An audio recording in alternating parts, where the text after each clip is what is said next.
नमस्कार, colonel academy के online platform पर एक बार फिर से आपका स्वागत है। अब जो हमारा प्रैक्टिस वीडियो आप देखने जा रहे हैं ये दंड प्रक्रिया संहिता यानी सीआरपीसी से संबंधित है। दंड प्रक्रिया संहिता सीआरपीसी, इसमें हमने कुल 15 प्रश्न रखे हुए हैं। ध्यान रहे यह एक प्रैक्टिस वीडियो मात्र है। इसमें आपको पूरा कॉन्सेप्ट नहीं बताया जा रहा है, सिर्फ प्रश्न सॉल्व कराए जा रहे हैं और उन प्रश्नों और विकल्पों से संबंधित कुछ जानकारियाँ आपको दी जाएंगी। ज़्यादा अच्छा होता है जब आप पहले पूरे चैप्टर को पढ़ लेते हैं और फिर प्रैक्टिस वीडियो को सॉल्व करते हैं। तो पूरा चैप्टर हमारा कर्नल एकेडमी के ऐप में अपलोड है, आप उसको वहाँ जा कर के पढ़ सकते हैं। उम्मीद है आप पढ़ चुके होंगे और फिर आप इस प्रैक्टिस वीडियो को सॉल्व कर रहे होंगे। पहला प्रश्न है, विचार कीजिए। दंड न्यायालयों के 4 वर्ग होते हैं। और दूसरा है, सहायक सत्र न्यायाधीश मृत्यु दंड से दंडनीय मामलों की सुनवाई कर सकता है।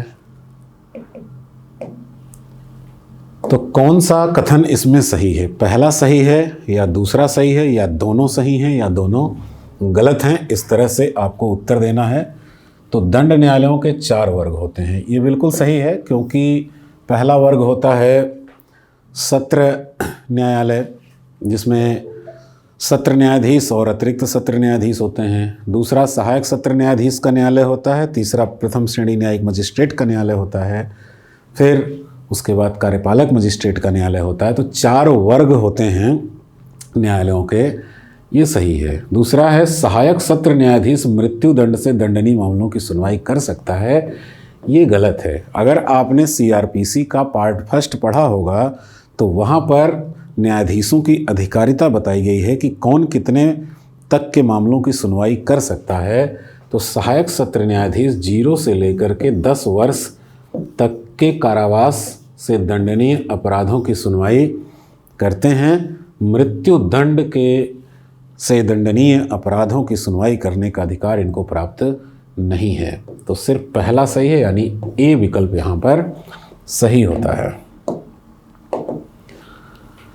दूसरे प्रश्न पर हम लोग आते हैं। दूसरा प्रश्न है, विचार कीजिए।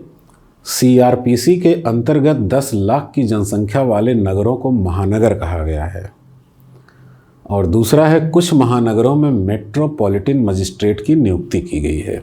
तो यहाँ पहला वाला तो बिल्कुल सही है, यानी कि 10 लाख या उससे अधिक जनसंख्या वाले जो नगर होंगे उनको दंड प्रक्रिया संहिता के अंतर्गत महानगर की श्रेणी में रखा गया है।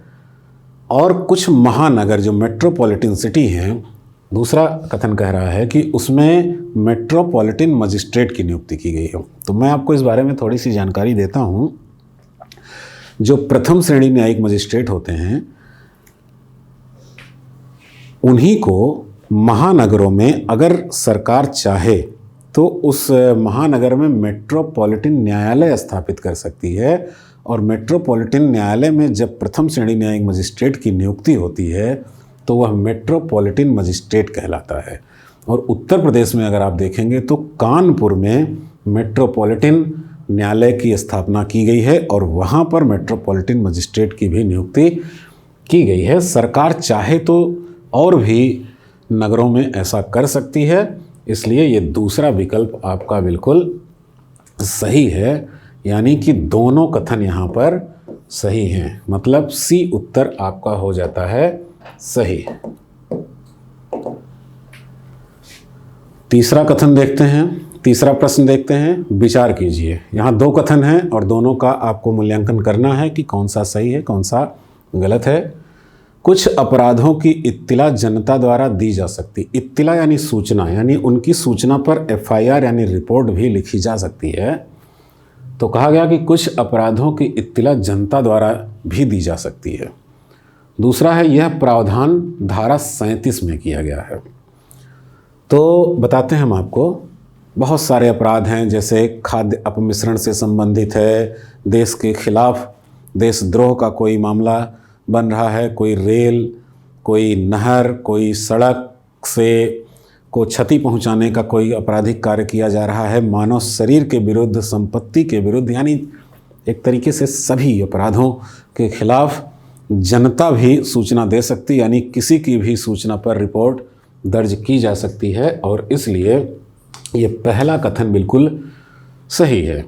दूसरा है यह प्रावधान धारा 37 में किया गया है, ये गलत हो जाता है क्योंकि ये धारा 39 में किया गया है, न कि CRPC की धारा 37 में किया गया है, तो ये गलत है। और इस तरह से आपका जो विकल्प है वो ए यानी कि प्रथम विकल्प ही सही है, बाकी गलत हैं।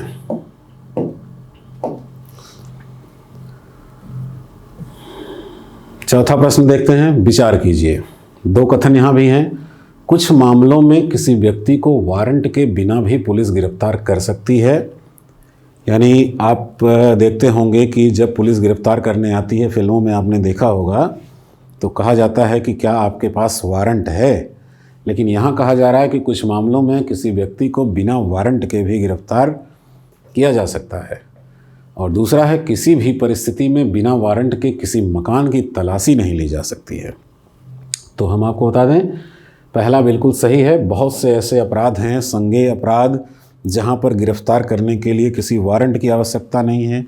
अगर पुलिस को लगता है कि कोई व्यक्ति है जो वारंट लेने जाएंगे तब तक वो भाग जाएगा, तो बिना वारंट के गिरफ्तार किया जा सकता है। ऐसी बहुत सी परिस्थितियां हैं जब पुलिस किसी व्यक्ति को बिना वारंट के भी गिरफ्तार कर सकती है। तो ये पहला वाला सही है। दूसरा है, किसी भी परिस्थिति में बिना वारंट के किसी मकान की तलाशी नहीं ली जा सकती, ये बिल्कुल गलत है। पुलिस अधिकारी चाहे तो बिना वारंट के भी किसी मकान की तलाशी ले सकता है, अगर उसको सटीक सूचना मिली है कि कोई अपराधी है जो यहाँ छुपा हुआ है और जब तक हम वारंट लेने जाएंगे तब तक वो भाग जाएगा, तो वह उस गृह में प्रवेश कर सकेगा, तलाशी ले सकेगा, गिरफ्तारी कर सकेगा। यानी कि दूसरा कथन गलत है, तो पहला वाला यहाँ पर सही है, यानी कि विकल्प ए आपका सही उत्तर है।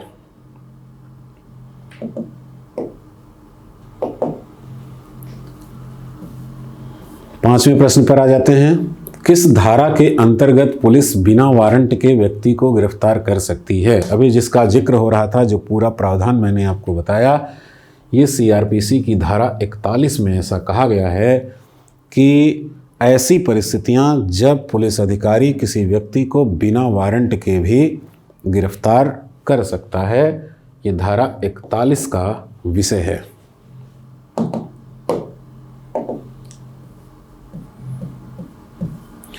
छठवां प्रश्न देखिए, प्राइवेट व्यक्ति द्वारा गिरफ्तारी की जा सकती है, संबंधित धारा है। प्राइवेट व्यक्ति मतलब हम और आप, जो पुलिस अधिकारी नहीं हैं, जो मजिस्ट्रेट भी नहीं हैं, यानी कि जो साधारण सामान्य व्यक्ति हैं, लोक सेवक नहीं हैं, वह भी किसी व्यक्ति को गिरफ्तार कर सकते हैं अगर उनके समक्ष कोई संज्ञेय अपराध हो रहा है।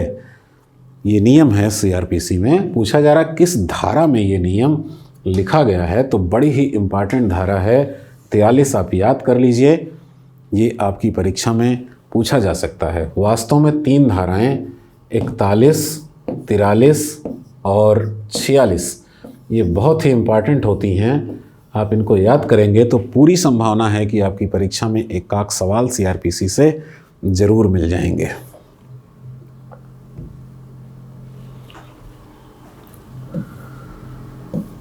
सातवां प्रश्न है, कौन सा विकल्प गलत है?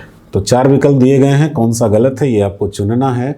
प्राइवेट व्यक्ति द्वारा गिरफ्तारी 43, अभी इसका जिक्र किया गया था, आप भूले भी नहीं होंगे, तब तक के प्रश्न उससे रिलेटेड आ गया है। दूसरा है मजिस्ट्रेट द्वारा गिरफ्तारी, धारा 44, गिरफ्तारी की प्रक्रिया, धारा 45, किसी स्थान की तलाशी, धारा 47। हमने अभी आपको कहा कि धारा 41, 43 और 46 बहुत ही इम्पॉर्टेंट है, जिसमें 41 और 43 तो आप पिछले प्रश्नों में देख चुके हैं कि क्या होता है।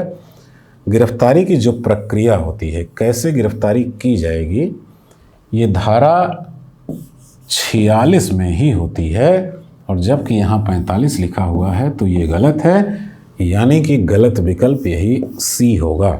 बाकी सभी विकल्प बिल्कुल सही हैं। 47 के तहत किसी स्थान की तलाशी ली जाती है, मजिस्ट्रेट गिरफ्तारी करेगा धारा 44 के अंतर्गत, और प्राइवेट व्यक्ति यानी हम और आप भी किसी को गिरफ्तार कर सकते हैं धारा 43 के अंतर्गत।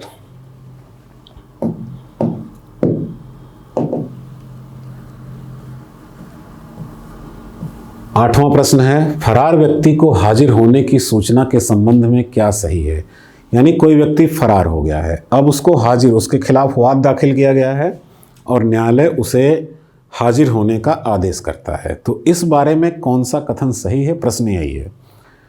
30 दिन बाद की किसी तिथि पर हाजिर होना होगा, यानी हाजिर होने की जो भी सूचना दी जाएगी उसको, वो आदेश के 30 दिन बाद की ही हो सकती है, ऐसा कह रहा है प्रथम विकल्प। दूसरा कथन कह रहा है आवश्यक होने पर सूचना को अखबार आदि में प्रकाशित कराया जाएगा, तो यहाँ पर दोनों कथन सही हैं। जब किसी व्यक्ति को हाजिर होने की सूचना दी जाती है तो वह तिथि जिस दिन हाजिर होने के लिए कहा जाएगा वो आदेश के 30 दिन बाद की ही होती है। ऐसा इसलिए कि अब वो कहाँ है, कितनी दूर है, आने की कैसे व्यवस्था करेगा, इसके लिए उसको समय दिया जाता है कि तुम्हारे पास 30 दिन का मौका है, उसके बाद तुम्हें हाजिर होना होगा। अब ये सूचना कैसे दी जाए, वो फरार है, पता नहीं कहाँ है, तो मुनादी कराई जाती है, उसको नोटिस भेजी जाती है, आवश्यक होने पर अखबार में भी ये सूचना प्रकाशित कराई जाती है। यानी कि दोनों कथन यहाँ पर सही हैं और इसलिए आपका विकल्प सी बिल्कुल सही होगा।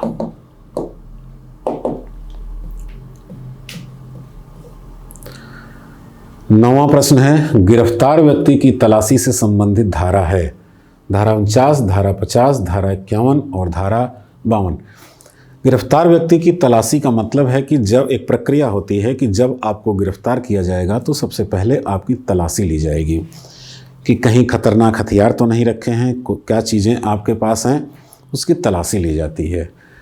तो ये तलाशी किस धारा के तहत ली जाती है सीआरपीसी की, वही प्रश्न है। तो इसके लिए विकल्प सी सही है। धारा 51 के तहत ये तलाशी ली जाती है। इसमें और भी प्रावधान हैं, जैसे कोई महिला है तो उसकी तलाशी मात्र महिला पुलिस अधिकारी द्वारा ही ली जाएगी। खतरनाक हथियार अगर मिलते हैं तलाशी के दौरान तो उसे जब्त कर लिया जाएगा। बाकी जो चीज़ें मिलती हैं उसकी एक सूची बना करके उसे पुलिस अभिरक्षा में रखा जाएगा। ये सारे नियम हमने पढ़ाए हैं आपको दंड प्रक्रिया संहिता के चैप्टर के अंदर।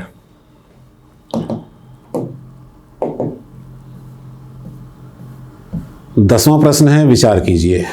किसी महिला को सामान्य परिस्थितियों में सूर्यास्त के बाद और सूर्योदय के पूर्व गिरफ्तार नहीं किया जाएगा। और दूसरा है, जिला मजिस्ट्रेट की अनुमति से सूर्यास्त के बाद भी उसे गिरफ्तार किया जा सकता है। देखिए, महिलाओं को गिरफ्तारी से संरक्षण दिया गया है और उनको कहा गया है कि कोई महिला है तो सूर्यास्त के बाद और सूर्योदय से पहले साधारण परिस्थितियों में उसे गिरफ्तार नहीं किया जाएगा। ये कहा गया धारा 46 में गिरफ्तारी से संरक्षण देते हुए। लेकिन मान लीजिए कोई महिला रात में अपराध कर रही है और उसकी सूचना मिलती है आज ही रात में अपराध होना है, तो क्या सुबह होने का इंतजार किया जाएगा? बिल्कुल नहीं किया जाएगा। यानी उसकी गिरफ्तारी की जाएगी, लेकिन उसकी गिरफ्तारी करने से पहले किसी की अनुमति की आवश्यकता होती है। प्रश्न में दे रखा है कि जिला मजिस्ट्रेट की अनुमति चाहिए होगी। क्या यह सही है? ये बिल्कुल भी सही नहीं है, क्योंकि जिला मजिस्ट्रेट की सहमति की आवश्यकता नहीं होती, बल्कि उसी क्षेत्र के प्रथम श्रेणी न्यायिक मजिस्ट्रेट की सहमति लेनी होगी आपको। और सहमति के बाद भी कोई महिला पुलिस अधिकारी ही उसे रात में यानी सूर्यास्त के बाद गिरफ्तार कर सकती है। तो पहला सिर्फ सही है, दूसरा यहाँ पर गलत है।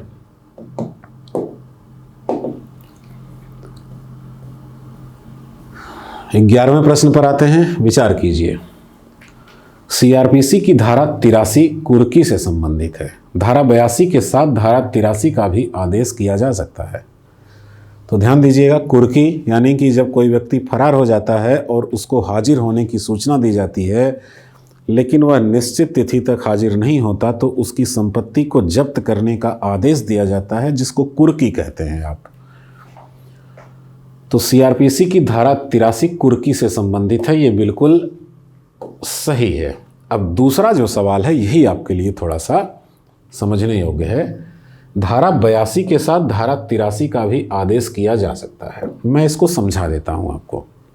धारा 82 में हाजिर होने की सूचना दी जाती है और अगर वह हाजिर ना हो तो धारा 83 के तहत कुर्की का आदेश दिया जाता है। कहा गया कि 82 के साथ धारा 83 का भी आदेश किया जा सकता है। इसका मतलब है कि 82 के तहत अगर न्यायाधीश कहता है कि 30 दिन के बाद की ये फला तिथि है, इस दिन तुम हाजिर हो जाओगे, अगर वो नहीं होता है तो दावा किया जाता है उसकी कुर्की का और 83 के तहत कुर्की का आदेश कराया जाता है। लेकिन साथ जारी होने का मतलब है कि जब 82 के तहत न्यायाधीश कह रहा था कि आप 30 दिन के बाद की इस फला तिथि पर हाजिर हो जाइएगा, अन्यथा धारा 83 के तहत इनकी संपत्ति की कुर्की कर दी जाए, तो इसको कहते हैं एक साथ आदेश करना। तो ऐसा हो सकता है, धारा 82 और 83 एक साथ जारी हो सकते हैं। अगर 82 की शर्तें पूरी नहीं होती हैं तो 83 यानी कुर्की लागू हो जाएगी और उसकी संपत्ति को जब्त किया जा सकता है। मतलब कि यहाँ पर विकल्प सी सही है।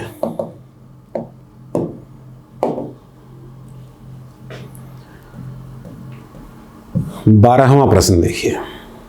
सामान्यतः 7 वर्ष से कम से दंडनीय अपराधों में गिरफ्तारी नहीं की जाएगी, ये किस धारा में कहा गया है? गिरफ्तारी से संबंधित जो धारा है वो 41 ही है, जिसमें पुलिस किसी व्यक्ति को गिरफ्तार करती है, जिसमें वारंट के बिना भी गिरफ्तार करने की बातें कही गई हैं। उसी में ये बात भी बताई गई है कि जो असंज्ञेय अपराध हैं और 7 वर्ष से कम से दंडनीय हैं, ऐसे मामलों में सामान्यतः किसी व्यक्ति को गिरफ्तार नहीं किया जाएगा जब तक कि वो कुछ शर्तें पूरी न कर रहा हो। बड़े विस्तार से उस चैप्टर में दिया गया है कि कौन कौन सी शर्तें पूरी करेगा तो गिरफ्तारी हो सकती है। सामान्य परिस्थितियों में गिरफ्तारी नहीं होती है। अगर वह साक्ष्य के साथ छेड़छाड़ करेगा, वह अगर सही समय पर पूछताछ के लिए बुलाया जाए और ना आए, वह जांच में सहयोग न करे, वह न्यायालय में हाजिर ना हो, ऐसी तमाम परिस्थितियां हैं, दोबारा अपराध करने की संभावना हो तो उसे गिरफ्तार कर लिया जाएगा। अन्यथा 7 वर्ष तक के आपराधिक मामलों में सामान्यतः गिरफ्तारी नहीं होती है। और ये बात कही गई है CRPC की धारा 41 के अंतर्गत। 13वां प्रश्न है, इसमें 2 कथन दिए गए हैं और दोनों में से सही कथन का चयन आपको करना है। पहला कथन है, प्रथम श्रेणी न्यायिक मजिस्ट्रेट 7 वर्ष तक के कारावास के मामलों की सुनवाई का अधिकार रखता है।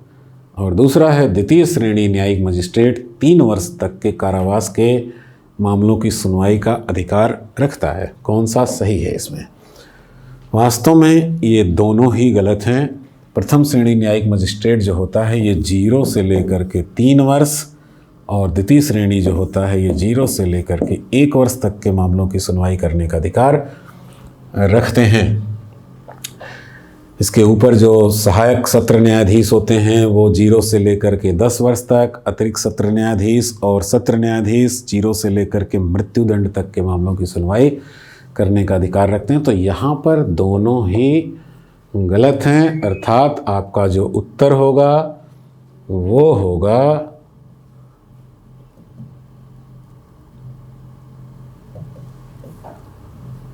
डी, यानी कि दोनों गलत हैं। तो अब हम लोग चलते हैं अगले प्रश्न पर। 14वां प्रश्न, भारतीय दंड प्रक्रिया संहिता लागू है 1 अप्रैल 1973, 1 अप्रैल 1974, 1 जनवरी 1973, 1 जनवरी 1974। बड़ा ही साधारण सा प्रश्न है, चैप्टर के शुरू में ही आपको मिल जाता है। कोई भी अधिनियम, कोई भी कानून आप पढ़ते हैं तो उसके लागू होने की तिथि वहाँ पर लिखी गई होती है और इसका जो उत्तर है वो है 1 अप्रैल 1974। अंतिम प्रश्न देखते हैं। आरोप को परिभाषित किया गया है। देखिए, हमेशा ज़्यादातर जो अधिनियम हैं उसमें जो परिभाषाएं दी गई हैं वो धारा 2 के अंतर्गत ही दी गई होती हैं। कभी कभी परिभाषाओं की संख्या बहुत ज़्यादा होती है तो धारा 2 का ख ग घ सब बना दिए जाते हैं।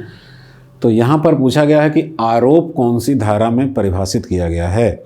आप चैप्टर पढ़िए और उसमें उसका पीडीएफ भी अपलोड है ऐप में, आप उसको देखेंगे। हमने बहुत सारा सब कुछ इस तरह लिख रखा है। तो कोशिश कीजिए कि आप सारी परिभाषाओं को याद कर लीजिए कि कौन सी परिभाषा किस धारा में दी गई है, क्योंकि कोई न कोई परिभाषा आपसे ज़रूर पूछी जाएगी। फिलहाल आरोप को धारा 2 में परिभाषित किया गया है। तो इस तरह से आपके यहाँ पर 15 सवाल पूरे होते हैं। सीआरपीसी थोड़ा सा प्रक्रिया से संबंधित विधि है और इसलिए आपको हर लाइन, हर प्रावधान याद रखना पड़ता है। बड़ा ही महत्वपूर्ण है ये आपके विधि के लिए। उम्मीद है कि इन प्रश्नों को सॉल्व करने से और इससे पहले अगर आपने चैप्टर को पढ़ा है तो आपको काफ़ी कुछ मदद मिल सकती है। बहुत बहुत धन्यवाद।